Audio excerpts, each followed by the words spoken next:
국방부가 향후 5년의 군사력 건설 방향을 담은 국방중기 계획 2021-2025를 발표한 8월은 문재인 정부가 내세운 유능한 안보, 튼튼한 국방 슬로건과에 대한 국민적 열광이 정점을 찍은 시기라고 해도 지나치지 않다.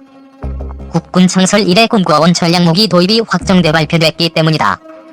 문정부 유능한 안보의 상징, 한국형 핵잠수함. 국방부는 국방중기 계획 발표를 통해 F-35B 전투기를 탑재한 한국형 항공모함 도입을 못 박았다. 기존의 잠수함과는 차원이 다른 성능의 대형 잠수함 장보고 3 배치 II와 배치 3 도입 계획도 공개했다. 국방부의 이러한 발표에 청와대 국가안보실의 실세로 불리는 김현종 2차장도 언론을 통해 지원 사격에 나섰다. 김 차장은 차세대 잠수함은 핵추진이 될 것이라면서 한미 원자력 협정은 핵추진 잠수함과는 완전히 별개이며 원자력 협정 개정 없이 미국이 해결료 이전만 용인해준다면 한국형 핵잠수함 건조가 충분히 가능하다고 설명했다. 항공모함과 원자력 추진 잠수함은 모든 나라 해군이 갖기를 바라는 궁극의 무기다. 일반 전투함이나 재래식 잠수함과는 차원이 다른 작전 능력을 갖고 있다. 이들 무기체계만으로 전쟁의 판도를 바꿀 수도 있는 가공할 능력을 발휘한다. 항공모함과 원자력 추진 잠수함이 엄청난 전략적 이점을 가졌는데도 이들 무기체계를 보유한 나라는 손가락에 꼽을 정도다. 헬기가 아닌 고정익 전투기를 싣고 해상작전이 가능한 항공모함을 보유한 나라는 미국, 러시아, 중국, 영국, 프랑스, 이탈리아, 스페인, 인도 정도이고 원자력 추진 잠수함을 가진 나라는 UN 안전보장이사회 상임이사국 5개국과 인도뿐이다. 항모와 원자력 추진 잠수함이 갖는 엄청난 전략적 이점에도 불구하고 이들 무기체계를 보유한 나라가 적은 이유는 간단하다. 획득과 유지에 막대한 예산이 소요되고 그 무게를 확보하는 과정에서 엄청난 정치, 외교적 압력이 들어오기 때문이다. 대한민국이 항모와 원자력 추진 잠수함 도입을 검토한 때는 1990년대 중반과 2000년대 초반이다. 독도 문제로 대일 관계가 격화되자 김영삼 당시 대통령은 일본에 거래정머리를 꽂혀놓겠다며 해군의 경항공모함 도입 검토를 지시했다.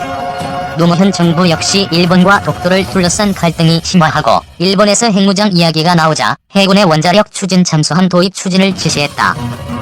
김영삼 정부의 경항모 도입 구상은 외환 위기로 인해 공중 분해하고 노무현 정부의 원자력 추진 잠수함 도입은 기술과 예산, 미국 등 주변국의 반발로 사업단이 해체되면서 무산됐다. 경제적 이유로 취소된 경항모 도입 구상은 국민의 별다른 관심을 받지 못했지만 원자력 추진 잠수함 도입 무산은 비슷한 시기 개봉된 최민수, 정우성 주연의 영화 유령의 영향 때문에 내국노 기자가 비밀 사업을 폭로해 사업이 취소됐다는 식의 소문이 나돌면서 단일 반미 정서에 기름을 끼얹는 소재로 악용되기도 했다.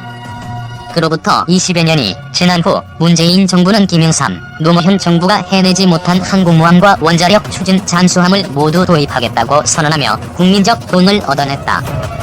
항공모함과 원자력 추진 잠수함은 모든 나라의 해군이 꿈꾸는 해군 무기체계의 정점이자 단순한 무기체계를 넘어 전략자산을 확보하는 것으로 평가된다. 그런 무기들을 모두 갖게 되면 한국도 주변국 눈치를 보지 않아도 되는 강대국이 될 수 있다는 희망이 국민들 사이에 확산되기도 했다. 청천벽력, 미국의 해결료 공급 거부, 막대한 경제적 비용을 감수해야 하는 항공모함 도입을 결정한 것만으로도 대단하지만 경제적 문제는 물론 정치, 외교적 압박까지 극복해야 하는 원자력 추진 잠수함 도입을 발표한 것은 현 정부의 안보에 대한 강력한 의지를 보여주는 것처럼 비쳤다.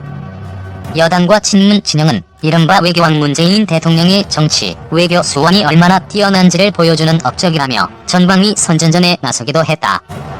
실제로 집권 초기인 2017년 9월 문재인 대통령과 도널드 트럼프 미국 대통령의 한미 정상회담에서 양국이 한국의 원자력 추진 잠수함 도입에 합의했다는 소문이 돌았고 같은 해 한반도에서 원자력 추진 잠수함의 유용성과 건조 가능성 연구라는 선행연구 과제의 존재가 알려지면서 문재인 정부가 원자력 추진 잠수함을 실제로 도입하려는 것이 아니냐는 관측이 쏟아져 나왔다. 언론에서도 해군이 비밀리에 이른바 핵잠수함 TF를 조직해 연구를 지속해왔으며 미국과도 관련 협의가 상당 부분까지 진행됐다는 보도가 쏟아져 나왔다. 군 내부 조직에 관련된 사안은 군에서 언론에 흘리지 않는 이상 알려주기 어려웠기에 TF가 존재한다는 사실은 한국형 원자력 추진 잠수함 도입이 확정된 것처럼 전문가들에게 받아들여졌다. 김현종 청와대 국가안보실 2차장의 브리핑과 국방부의 중기계획 발표 이후 언론은 한국형 원자력 추진 잠수함에 대한 온갖 장밋빛 기사를 쏟아냈다. 일부 언론은 2025년 건조에 영해를 지킨다는 소설을 써 내보내기도 했고, 어떤 언론은 프랑스의 바라쿠다급 잠수함을 한국이 수입한다는 근거 없는 기사를 내보내기도 했다. 모두가 원자력 추진 잠수함에 대한 달콤한 꿈을 꾸던 10월 조선동아일보가 청천벽력 같은 기사를 내보냈다. 9월 극비리에 방미한 김현종 차장이 미국 백악관과 국무부, 국방부는 물론 핵무기 관련 업무를 총괄하는 에너지부와 상무부 관계자를 만났으며, 이 과정에서 미국의 핵연료 공급을 요청했다가 거부당했다는 내용이었다. 원자력 추진 잠수함에 들어가는 원자로는 가압경수로로 반드시 농축우라늄을 연료로 사용해야 하는 구조다. 한국은 한미원자력협정에 따라 자체적인 우라늄 농축이 불가능하기 때문에 원자력 발전에 사용되는 농축우라늄 핵연료를 전량 수입에 의존하고 있다.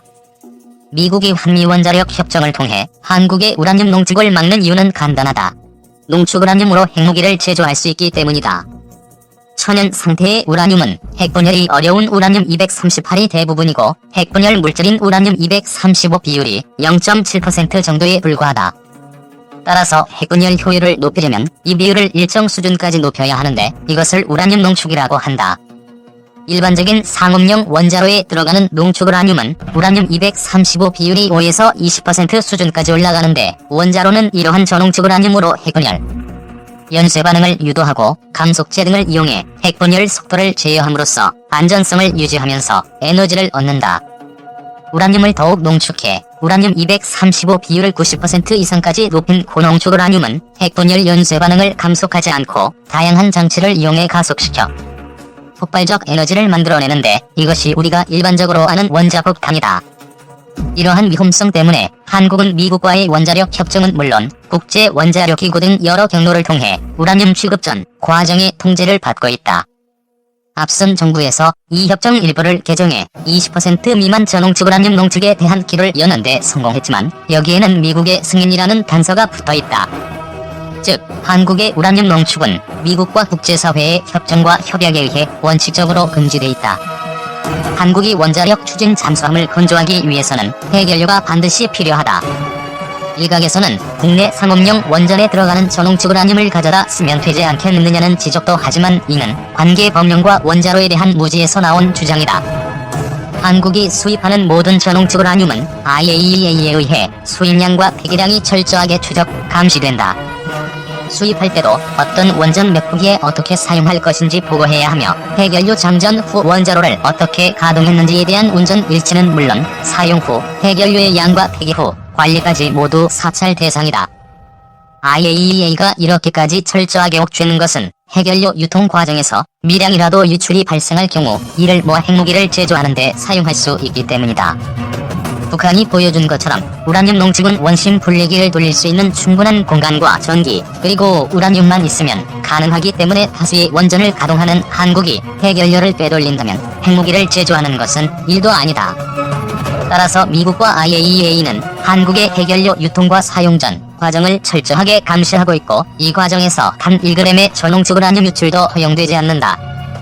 즉, 한국이 원자력 추진 잠수함용 핵연료를 합법적으로 획득하려면 미국과 협의를 통해 국제사회, 정확히는 미국의 승인을 받아야 한다. 모든 핵연료는 미국이 주도하는 핵공급국 그룹에 의해 통제되므로, 잠수함용 핵연료를 미국에서 수입하든 제3국에서 수입하든 미국의 승인 없이 합법적으로 핵연료를 확보하는 것은 현실적으로 불가능하다. 이 때문에 김현종 차장은 미국에 잠수함용 핵연료를 공급해달라고 요청했고, 미국은 이를 단칼에 거부했다. 핵비확산 원칙에 따라 군사적 목적으로 사용되는 잠수함용 핵연료를 지금까지 그 어느 나라에도 판매 또는 제공한 전례가 없다는 이유에서였다. 미국의 이 같은 입장은 2017년 이후 연이어 제기된 한국형 원자력 잠수함 도입 한미 정상합의설의 정면으로 배치되는 것이다. 이는 지난 3년 동안 트럼프 행정부의 입장이 바뀌었거나 애초에 이 합의설 자체가 거짓이었다는 뜻이다. 청와대 고위 관계자 가운데 처음으로 원자력 추진 잠수함 이야기를 꺼낸 김현종 국가안보실 2차장은 7월 28일 기자들과 만나 이상한 이야기를 하나 꺼냈다. 차세대 잠수함은 핵추진 방식이 될 것이며, 핵추진 잠수함과 원자력 협정은 완전히 별개이기 때문에 협정을 개정할 필요는 없다는 것이었다. 김 차장의 이러한 발언 후 2달이 지나 미국이 한국의 해결료 공급 요청을 거부했다는 보도가 나왔다. 그러자 언론에서는 정부 관계자의 말을 인용해 해결료 수입은 한미 원자력 협정 개정 없이도 가능하다는 주장이 튀어나오기 시작했다. 미국이 팔지 않으면 프랑스나 러시아, 심지어 중국에서도 전홍축 우라늄 해결료를 구입할 수 있다는 주장도 나왔다. 한국형 원자력 추진 잠수함 사업의 선행 연구를 맡아 관계 법령을 검토하고 보고서를 작성해 국방부에 제출한 연구원인 필자 입장에서 이러한 주장은 황당 그 자체일 수밖에 없다. 필자는 한반도에서 원자력 추진 잠수함의 유용성과 건조 가능성 연구 과제를 맡아 연구 보고서를 작성한 연구원이다. 이 보고서는 위협 분석과 현행 전력 평가, 원자력 추진 잠수함의 작전적 효용성은 물론 잠수함 획득을 위한 정치, 외교, 법률, 경제, 기술, 환경, 예산 등 제반 고려 요소를 다루고 있다. 연료 획득과 운용 문제는 국내 최고의 원자력 전문가로 평가되는 서울대 원자핵공학과 석윤열 교수가 맡았다. 필자가 해군과 함께 관계 법령을 검토한 결과에 따르면 김 차장과 정부 관계자의 현재 주장과 달리 한미 원자력 협정 개정 없이 한국은 해결료 입수는 물론 원자력 추진 잠수함 건조 자체가 불가능한 것으로 결론이 났다. 이 같은 내용은 선행연구 보고서에 명시돼 있고 관련 내용은 당시 국방부 장관에게도 보고가 올라갔기에 정부가 이를 모를 리 없다. 한미 원자력 협정 전문에는 한국의 원자력 이용에 대해 평화적 목적을 위해 핵 비확산 및 국제적인 안전 조치를 지지하는 방식으로라는 문구가 명시돼 있다.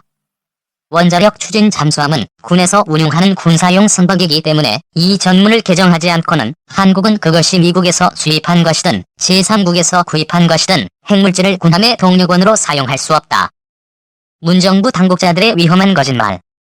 결정적인 것은 제13조 폭발 또는 군사적 적용 금지 조항이다. 이 조항은 핵물질, 감속제 물질, 장비 및 구성품 일체를 핵폭발 전치의 제작은 물론 연구 개발 또는 어떠한 군사 목적에도 사용을 금지하고 있다. 이 조항을 개정하지 않고 핵물질을 군사 목적으로 이용하는 것은 한미 원자력 협정 위반으로 미국의 세계 전략 기본 원칙인 비확산 정책에 정면으로